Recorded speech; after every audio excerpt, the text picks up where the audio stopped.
Yesterday, I posted a video showing Chinese food being airdropped into Gaza. Many people comment, is this real? Let me tell you, yes, it was real. In March 2024, China joined the Birds of Goodness humanitarian mission to support Gaza. China delivered more than 450 tons of food to Egyptian port. So the foods were from China, but the airplanes were not. The distance was too far away from China, so the UAE's C-17 transport planes helped dropping Chinese aid into Gaza. This is the first time. And the second time, in February 2025, China initiated the delivery of more than 60,000 packages of food to Gaza. This time, the aid was transported by land. So about this video, I didn't mean to just spread news. I want to spread love. I want to remind the world to care about those innocent civilians and children. May there be no wars no more. May there be no killings no more. May everyone have food when hungry and medicine when sick. Let the kindness light up the world. We have extraterrestrial technology over there that we have received from two separate sources. Some of the hardware was retrieved as a result of several crashes that have taken place. I mean, we know about the crash at Roswell. Don't doubt for a moment that happened. That's all true. That took place. There was a crash at Kingman. There was a crash at Aztec. There have been crashes all over the United States. There were crashes right outside of LA. There was a crash in Washington State some years ago. A couple of crashes in Mexico that we retrieved the hardware. Not only did we retrieve the hardware, but we retrieved bodies. Some dead, some alive. Some of the alive bodies we kept alive for quite a while. Rumor has it that at least one of them is still alive. Well, that's one story. The other story is there are 25 or 30 of those little guys over there at Groom Lake at about 20 levels down at S4 that are working with us, that gave us hardware. And we are not only putting bits and pieces together, but we are flying the aircraft and we are flying prototypes. Okay, this is my last video. Prompt engineering is not a thing. Tech AI bros have taken a soft skill, which is just good communication, right? The ability to give clear instructions, a skill that every fucking school teacher knows how to do, right? Because it's an important skill. They took that and they're like, no, this is a tech thing now. This is a hard skill, actually. This is like, it was like a whole thing. You didn't invent anything. Prompt engineering is just using words good. Thank you. That's all I need to say. To all my cat owners out there, I have a question, but I think you know the answer. Which thing do you think my cat will like? This toy I bought? Or the receipt for the toy?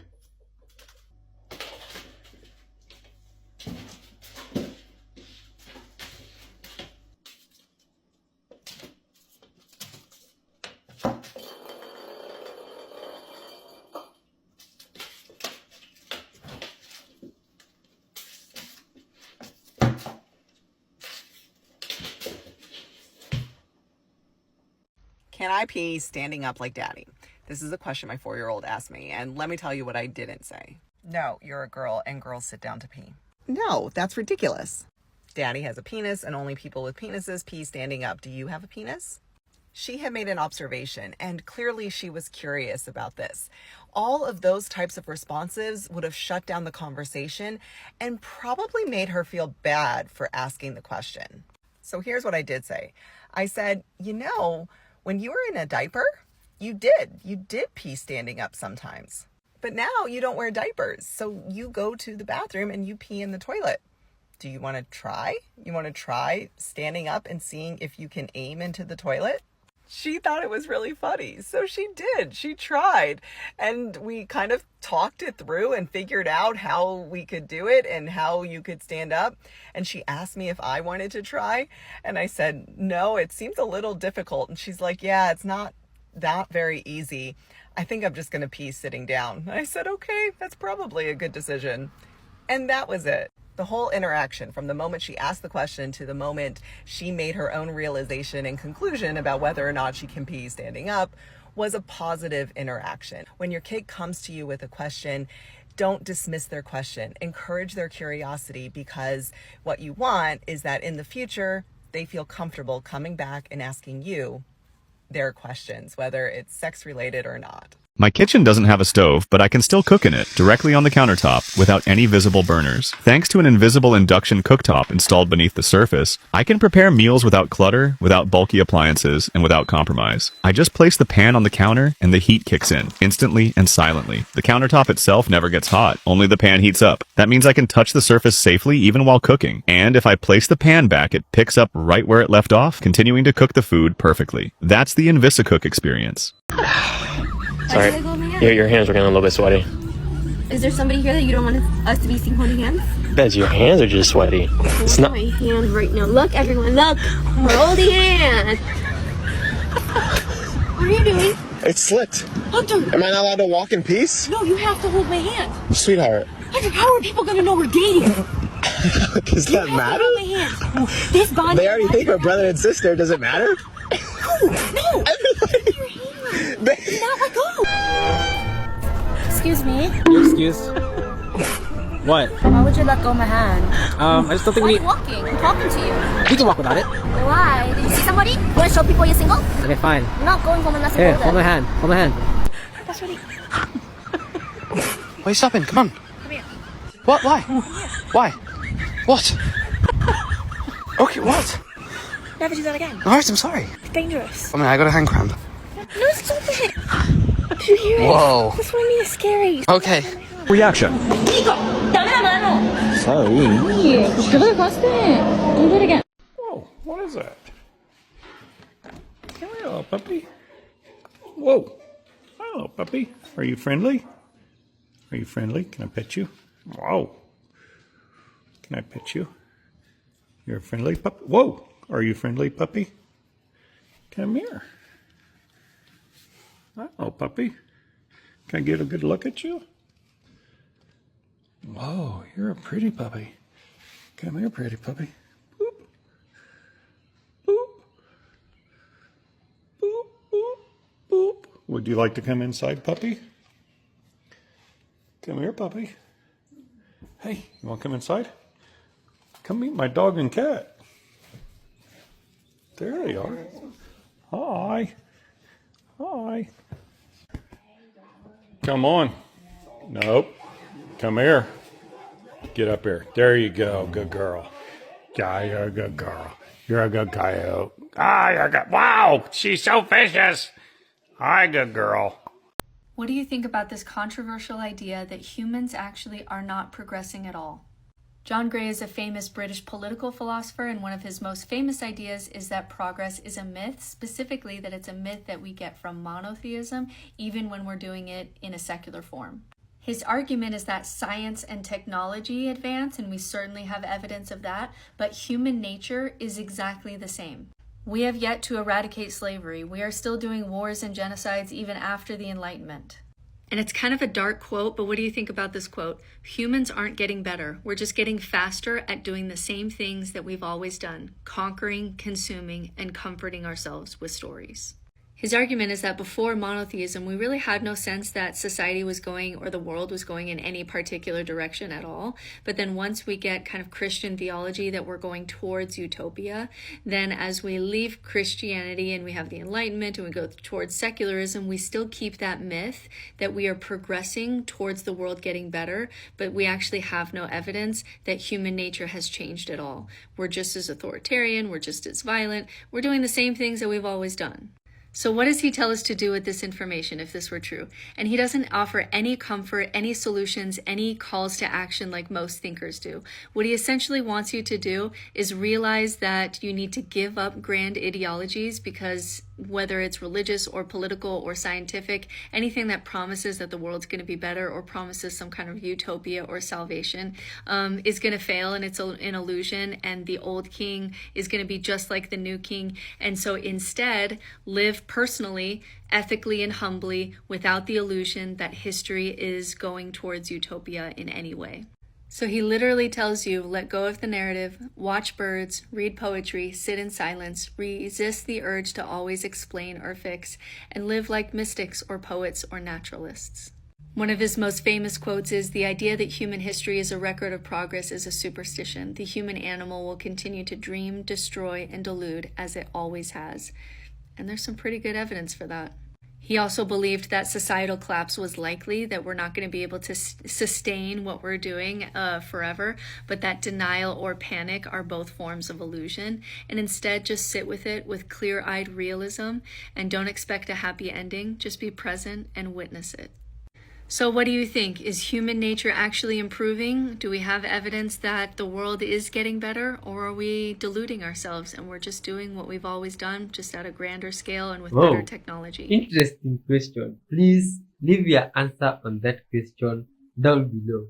Child of God, thanks a lot for joining us today. Peace and love to you for that guest. We shall be going through interesting videos like the ones you've seen to this point. But what's coming up, my friend, is even unbelievably interesting. Something for everyone. I hope you get to go through the videos together, having fun, my friend, while spreading good vibes and love to the whole world. Hit that like button, and I hope the love of God reaches you. Let's keep on watching. Mr. President, add this to the long and growing list of promises made and promises kept. Ultimately, this right here, the Golden Dome for America, is game changer. It's a generational investment in the security of America and Americans. Mr. President, you said we're going to secure our southern border and get 100% operational control after the previous administration allowed an invasion of people into our country. President Reagan 40 years ago cast the vision for it. The technology wasn't there. Now it is, and you're following through to say we will protect the homeland from cruise missiles, ballistic missiles, hypersonic missiles, drones, whether they're conventional or nuclear. It's not lost on me, sir, also that you had the vision to start the Space Force, and here we are when others said we didn't need it, here we are in the Oval Office with one of the leaders of the Space Force in General Gutlein leading the charge on putting in place a game-changing Golden Dome for America. So, sir, it's an honor to be a part of this bold initiative. We're going to get to work on it. We have been since you signed that executive order on January 27th. We've been fast forward on this. We're here on this day, and this is just one stop in delivering this defense of the homeland, which is something you've charged us with doing, and we'll keep going until it is complete, sir. Have you been wearing waterproof mascara? Yes. Reason that I recommend my patients don't wear waterproof mascara is because the chemicals and ingredients in waterproof mascara are the same ones that make it actually stay on. While makeup in general can lead to more dry eye issues and even irritation on the eye, the waterproof makeup type is the worst thing you can do when it comes to meibomian gland dysfunction and tear film stability. There are a ton of studies out there that look at cosmetics and the effect on the ocular surface, and even regular mascara and regular eyeliner in the wrong areas can lead to worsening dry eye problems and worsening meibomian gland dysfunction. We should always choose a healthier option, such as water-soluble makeup and even makeup and cosmetics made and tested by eye doctors to reduce your chances of dry eye problems in the future. Beyond research, I think one of the most important things as a male eye doctor that has never worn eyeliner, mascara, or any cosmetics is to educate myself about the ingredients that are good versus bad so I can pass this knowledge on to my female patients who are asking the right questions. This video was inspired by a patient of mine who recently just came in and told me that in the 10 years she's been seeing eye doctors, not a single one has told her that waterproof makeup was a bad idea. So what I'm going to do is share exactly what I shared with her, and this is Eyes on Eye Care, where they did an article specifically on the safest makeup ingredients for sensitive eyes, where they actually list all of the ingredients to avoid in your makeup. If you like this video, drop a comment down below and let me know if you've worn waterproof makeup and if it ever has made you feel uncomfortable. I can't read a book. That's one thing I can't do. When I read a book, I'll read the first few words, and then I'll read the words, but I'm not reading it. I just go into a daydream, and then I'm at the end of the page, I'm like, what have I read? Did you know that driving a nail into the trunk of a tree can actually trigger flowering and fruit production? This unconventional technique is based on a concept known as controlled stress. By creating a small wound in the trunk, using a clean, slightly rusty nail, the plant perceives it as a threat. In response, it activates hormonal processes that speed up its reproductive cycle. As a result, the tree redirects its energy into producing flowers and fruits as a way to ensure its survival. This method has been used for years on fruit trees that are healthy but show little to no flowering, despite proper care. The goal is not to harm the plant, but to apply a temporary and gentle stimulus. Ideally, insert the nail into the main stem without piercing all the way through and leave it in place for a few days. Then, remove it to allow the wound to heal naturally. While it's not guaranteed to work in every case, many growers have reported noticeable improvements in flowering and fruiting.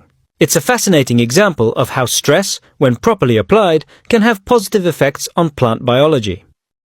Hey Jim, so what happens when you grow up with a narcissistic mother? You know, having a mom who's a narcissist is one of the most difficult things. Growing up with a mom who's a narcissist, you live in chronic invalidation.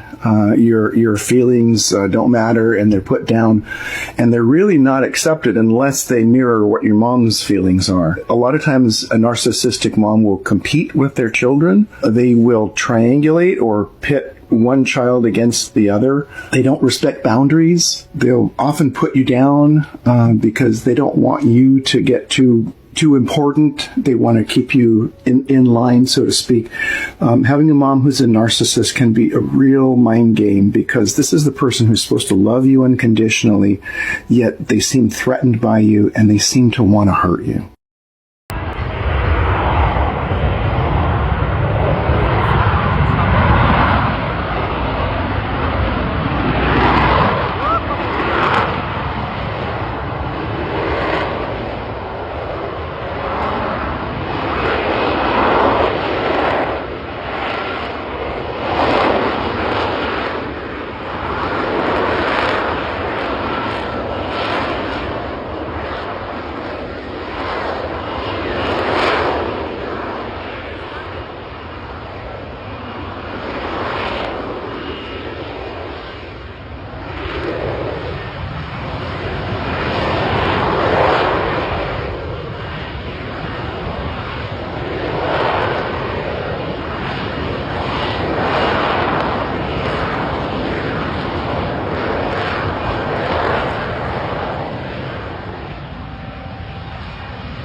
The more I think about this, the more red I get in the face, because I'm actually so angry about this right here.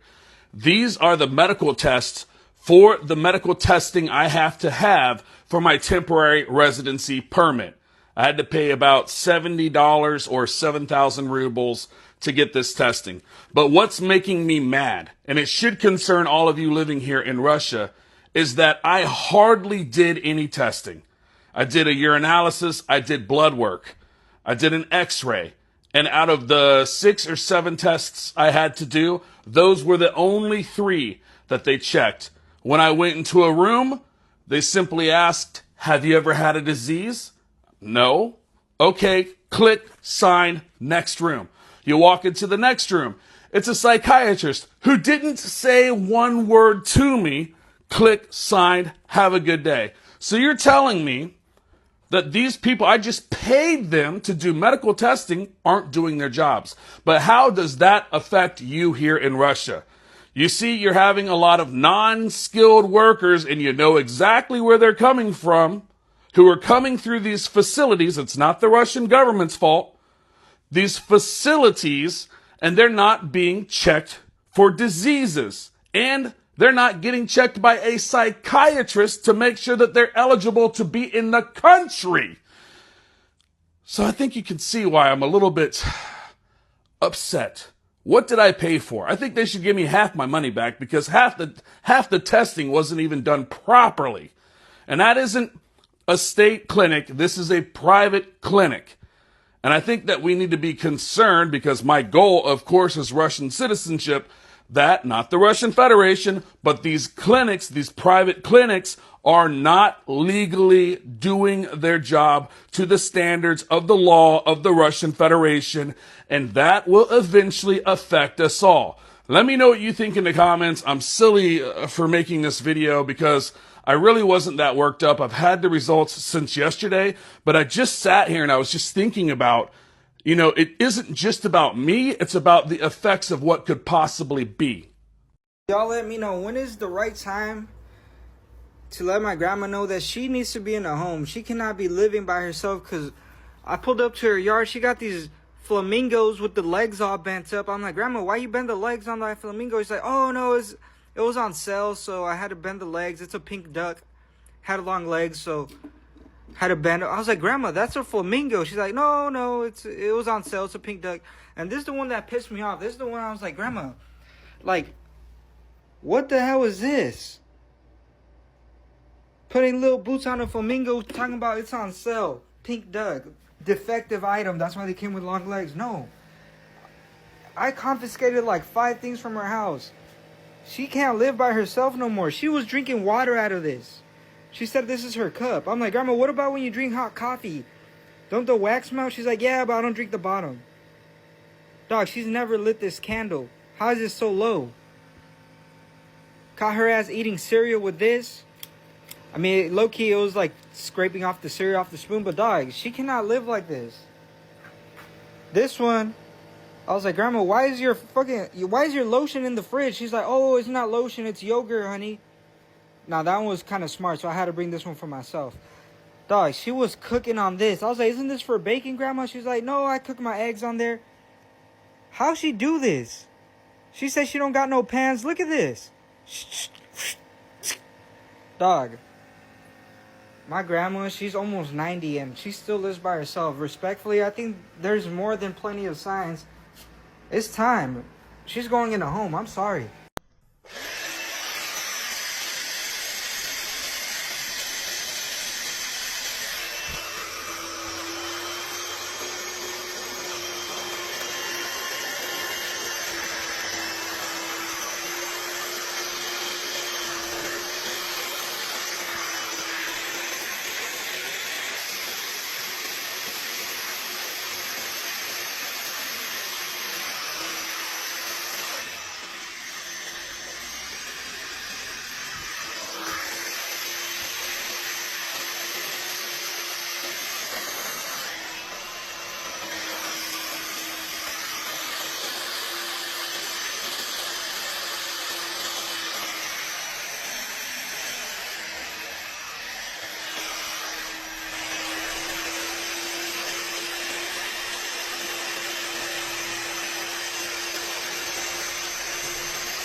So what you telling me is spending hours researching something is a neurodivergent thing.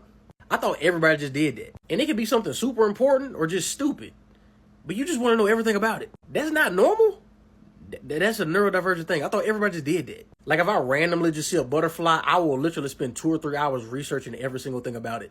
Oh, and don't even get me started on if I hyperfixate on something. Oh, I'm researching that motherfucker for days and weeks until I know every single thing about it. I just thought that was normal. I thought everybody just did that. Russia is no longer under the protection of NATO, at least not to the extent that it was. Now, other NATO members, Germany, the UK, France, said that Ukraine has free rein to launch whatever weapons they have as deep into Russian territory as they like. Up until recently, the vast bulk of Ukraine's long-range weaponry was only allowed to be shot into Russian-occupied territories, while they were allowed to shoot as many drones as they wanted around Moscow and here. And some of these long-range weapons are precise and deadly, like US ATACMS and of course British Storm Shadow missiles. But something that Germany hasn't allowed before that is extraordinarily deadly are their Taurus cruise missiles. Ukraine hasn't received any as of yet, but as soon as they do, they can fire them wherever they want. Now, not only are Taurus missiles faster than US ATACMS or British Storm Shadows, but they have a much longer range. Storm Shadows can go between 4 to 450 kilometers, while ATACMS can do 300, but German Tauruses can go about 600 kilometers at their max speed. Their penetration capability is exceptional. It is much higher than both of them, so these can hit heavily fortified Russian targets very deep into Russia. But another very important factor to mention is integration complexity, meaning that Taurus missiles are more interoperable with other NATO tech than the Storm Shadows and the US ATACMS. That's why it's also a higher risk of escalation. Remember now that Ukraine and Russia are both hitting each other with the largest drone strikes in recorded history almost every single week. But now Ukraine can hit Russia with more than just drones. While Russian air defense is far from perfect because they have a much larger surface area to constantly protect, it is quite formidable, which is why Ukraine hasn't launched jets to do any deeper strikes against Moscow. Ever since last year, Ukraine has had the go-ahead to hit Russia with F-16s, but like they said, it could be a waste of a good jet due to Russia's strategic air defense systems. But now that Ukraine can integrate drone assaults with a variety of other cruise missiles in any way, shape, or form that they want to, deeper into Russian interior, then most likely we will start to see jet strikes. Question is, are the Ukrainian pilots experienced enough to be able to handle these F-16s? And time will have to tell us that. And as we keep reading about now, it looks like our current president is no longer so chummy with Putin. He's actually called him absolutely crazy. Putin has been at the very least sluggish when it came to any ceasefire or peace agreements, and our current president is losing a lot of patience with that. In fact, our president's own words were, "I've always had a very good relationship with Vladimir Putin of Russia, but something has happened to him. He has gone absolutely crazy." And all Russia has done was act very politely, because they know if they lose the support of the American president, or at least if they lose the indifference of the American president, then Russia will start sinking even deeper. Russia is heavily relying on a removal of sanctions imposed by the entire West, and it doesn't look like that's going to be very likely if we keep seeing this bickering between the two great powers. And even if Russia was able to export its goods to its heart content, they most likely won't be able to do that because Ukraine has already taken about 10 to 15% of their oil refinery capacity with drone strikes alone. How much worse will it get for Russia commodity trade if Ukraine can enhance these strikes? Now, I think it is a great thing that Ukraine is no longer limited in how they can retaliate against Russia, but that doesn't mean I want Russians to die. I don't want anyone to die, but if Russia is declaring a full and total war on Ukraine, Ukraine has to be allowed to do the same just to defend itself. It's best if Russia does the right thing and they set up a peace just by walking out of Ukraine. Russia started the war when they invaded Ukraine, and they will conclude the war once they leave it, either through some kind of very tough negotiation or through a humiliating defeat, which is becoming much more likely. Yo, child of God, thanks for watching all this week. What you've just seen is good vibes, but some of it is extremely unbelievable. Like the fights going on. Sometimes I can't even comprehend that humans are using real bombs against one another.